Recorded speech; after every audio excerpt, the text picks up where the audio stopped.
Okay, so I want to talk about, this is a 2020 Road King and the different options and upgrades that we have for this bike available. As you can see, we've got a fairing on the front that we've put with one of our inverted front ends. We're running the stock fender. You can have that, or you could run a carbon fiber front fender.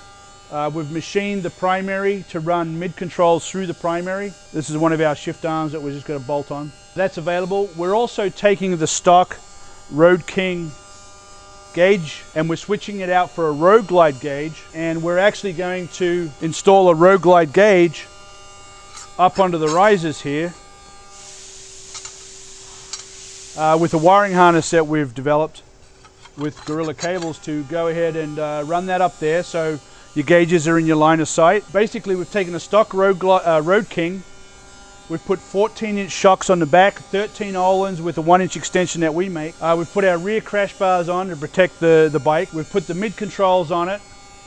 We're putting the Road Glide gauge bucket up high so it's in his line of sight for riding. We've done a full-blown inverted front end with the Öhlins and the Brembo calipers and the Galfer blades with our centers. And we've got one of our exhaust systems on the other side. So you can see the mid-controls are on with the exhaust system and the rear crash bar. There's a little bit of trimming that has to be done right here on the side cover, but that's it. But this bike's actually going to get the our aluminum polished side covers, anodized black. And this is a dash that you can purchase from Harley. Once you put the Road Glide gauge buckets up here, you can run a dash like this over the Road King. And it just looks really good, and that's from Harley Davidson. So as far as this new cover goes, so yeah, it turns the bike from a sluggish old Road King into, you know, a dyno killer. This thing will ride amazing. You can really spank on it and really get into twisties and enjoy yourself, enjoy the bike. There's lots of options for Road Kings that we have. As we can see, we just covered most of them. And there's more than that. So we also have our seats and we can chop fenders, and so we've done a rear brake on this particular bike as well to go with the front brakes. It just really turns the bike into a really sporty riding bike. I mean, you can just, it's like riding a big ass Dyna or an FXR. It makes a badass. And this fairing is extremely stable on the bike at high speeds and crosswinds and everything. It makes it really nice.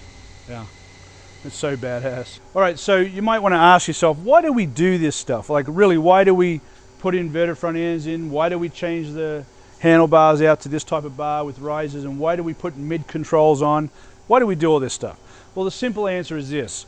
It makes the bike comfortable to ride. With the mid controls, they actually allow you to stretch your legs because you can stand up on the bike, lean into the wind, and when you do that, you stand up and down on these mid controls, you're actually pumping blood into your muscles.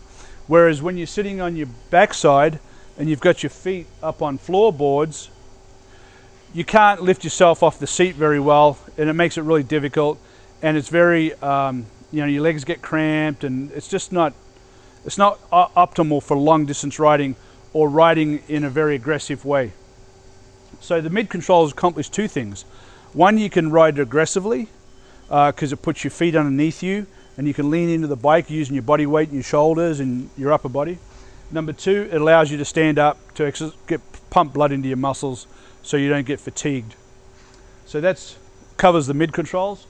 The handlebars, they allow you to put a lot of leverage over the front of the bike so you can maneuver it at high speeds through cornering to lay the bike over left to right. Of course, we're running in the best suspension in the world with Öhlins with the inverted because we want maximum compliancy of tire to road surface for braking as well as cornering and stability. And that's what you get out of what we do. Stability is a big factor here, and the tire compliancy for the braking and then the cornering and traction.